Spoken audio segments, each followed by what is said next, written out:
حضرت عمر فاروق رضی اللہ تعالیٰ عنہ کے بارے میں امام ابن جوزی نے لکھا ہے کہ رات کو نا گھر کے اندر بیٹھے بیٹھے اچانک رو پڑے حضرت عمر. 62 سال عمر ہے, خلافت کے آخری ایام چل رہے ہیں, تو رو پڑے ایسے ہی گھر میں بلا وجہ ہی.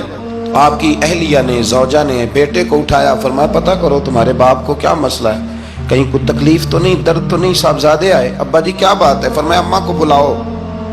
سب لوگ جمع ہو گئے تو جناب عمر فاروق رضی اللہ تعالیٰ عنہ فرمانے لگے کہ بیٹھو میرے ارد گرد. سب بیٹھ گئے تو فرمانے لگے آج جب میں مسجد سے نکلا تھا تو میرے نبی پاک کے سچے صحابہ, سچے رسول کے سچے صحابہ, حضور کے سچے غلام یہ کہہ رہے تھے کہ عمر بڑا ہی اچھا ہے, عدل والا ہے, انصاف والا ہے. تو ابا جی اس میں رونے والی کیا بات ہے؟ تو فرمانے لگے ڈر یہ لگتا ہے کہ باہر تو میں اچھا تھا, کہیں گھر میں تو نہیں کوتاہیاں کرتا رہا. میری بات پہ توجہ کرنا.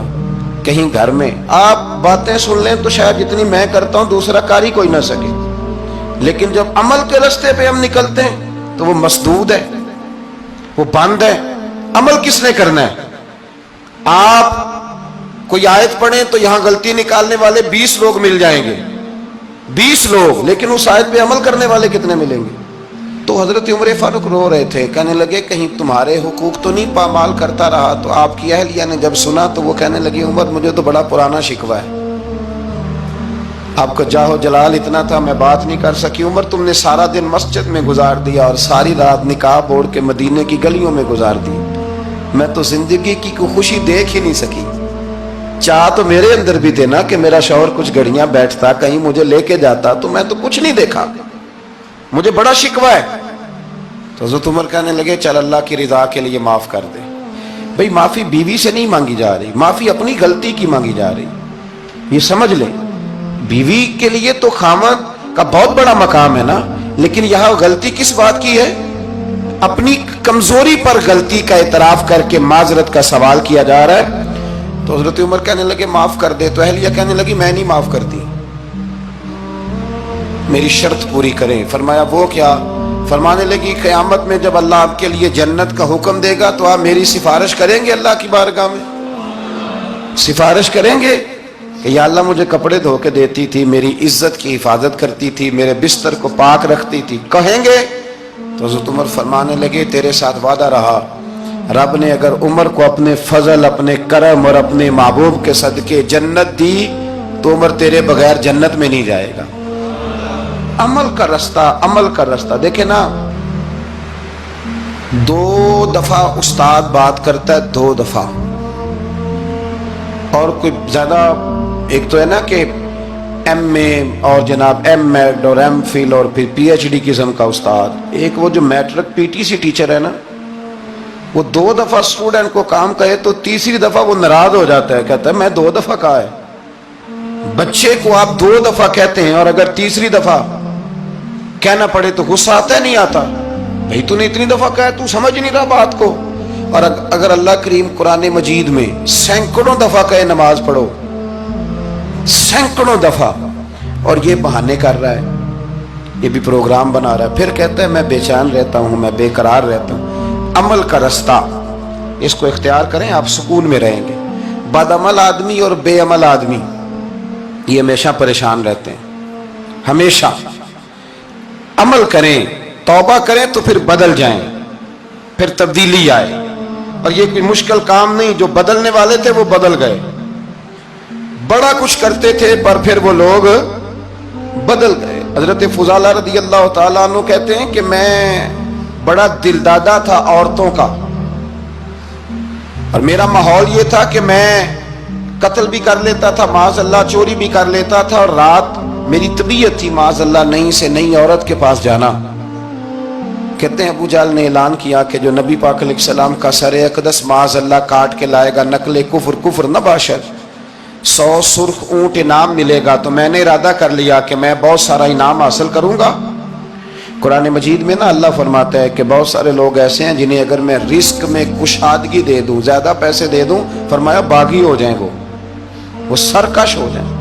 یہ بہت سارے لوگوں کو جو اللہ تبارک و تعالیٰ اعتدال میں رکھتا ہے تو یہ ان کے لیے بہتر ہے. ہر بندہ دولت کے ہوتے ہوئے نیک ہو سکتا تو یہ اللہ اگر رکھتا ہے نا اعتدال میں تو شکر کرے اللہ کا، ورنہ تو لوگ عیاشیاں کریں، پتہ نہیں کیا کچھ کر گزرے۔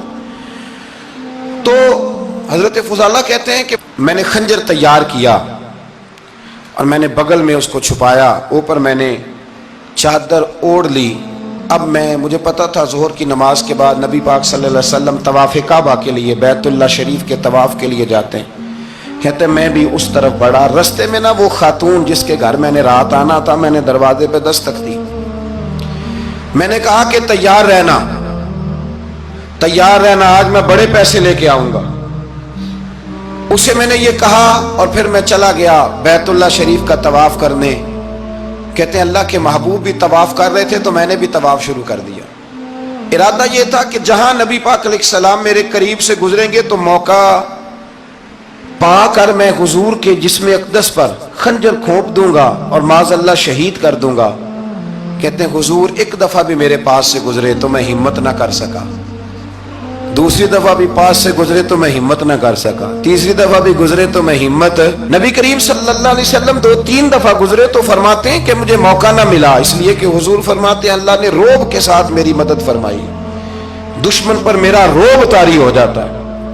فرماتے ہیں جب چکر پورے ہو گئے تو محبوب کریم نہ چھٹے چکر پہ فرمانے لگے فضالہ چکر ایک رہ گیا ہے، بے خبر ہو جو غلاموں سے وہ آقا کیا ہے، ایک پھیرا رہ گیا ہے۔ کہتے طواف مکمل ہو گیا تو محبوب میرے قریب آئے، فرمایا وہ کام کرتے کیوں نہیں جس کے لیے آئے تھے؟ میں نے عرض کی یا رسول اللہ کون سا کام، کیسا کام؟ اندر تو چور تھا نا، بانج فقیروں کسے نہیں ماریا اے ہوئی چور اندر دا، اندر چور تھا نا۔ کہتے ہیں حضور نے مجھے کندھے سے پکڑ کے ہلایا، فرمایا کرتے کیوں نہیں؟ جب حضور نے ہلایا تو وہ خنجر بھی پیروں میں گرا اور میں بھی رسول اللہ کے پیروں میں گر گیا۔ میں نے کہا حضور مجھے کلمہ پڑھا دیں۔ کہتے ہیں حضور نے پہلے میرے دل پہ دست مبارک پھیرا، پھر میرے نبی نے مجھے کلمہ پڑھا دیا۔ اب نا مرید ہونے والا کہتا ہے کہ جی آہستہ آہستہ میں ٹھیک ہو جاؤں گا۔ اب وہ آہستہ آہستہ کا کیا ترجمہ ہے یہ بالکل سمجھ نہیں آتی۔ بھئی کسی بندے سے 5 لاکھ روپیہ لینا ہے تو اس سے وہ کہتا ہے جی میں آہستہ آہستہ دوں گا، 500 روپیہ دے دیا کروں گا روز کا، تو کہتے ہیں میری رقم خراب ہوتی ہے، پورے دو۔ اور نیکی کی بات جب آتی ہے تو کہتے ہیں حضرت صاحب دین اتنا سخت نہیں ہے، میں آہستہ آہستہ ٹھیک ہو جاؤں گا۔ اب میں مغربی شاب پڑھنی شروع کر دیا میں نے، اب میں تسبیح لے لی ہے کل میں نے، بھی آہستہ آہستہ میں ٹھیک ہو جاؤں۔ یعنی رقم لینی ہو تو وہ آہستہ آہستہ قبول نہیں ہے، لیکن اور مکان کی رجسٹری اگر کرانی ہو تو مالک مکان کہے کہ آہستہ آہستہ کرا لو، کہتے ہیں پیسے پورے دیے، سویرے چل اور بیان دے۔ یہ کیا بات ہوئی؟ یہاں یہ جو ہمارا ماحول تھا نا کر لیں گے ہو جائے گا، یقین کریں لوگ قبروں میں چلے گئے ہیں پر مسجدوں میں نہیں آئے، ہر کام سے لوگ ریٹائر ہوئے پر گناہوں سے ریٹائر نہیں ہوئے، آخر تک تباہی اتر گئی لیکن لوگ بدلنے کو تیار نہ ہوئے۔